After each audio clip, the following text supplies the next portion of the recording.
na muling nagbabalik ang pangmalakasang Milmi!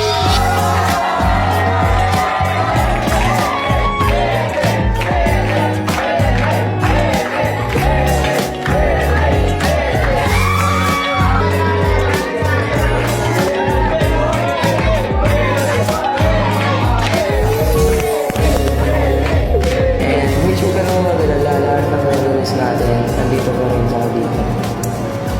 Right. Sana. Magsaya na kayo at magdiwang. Dahil simula ngayon, binabawi ko na ang bagong love team at hindi kong binabalik ang Milmi.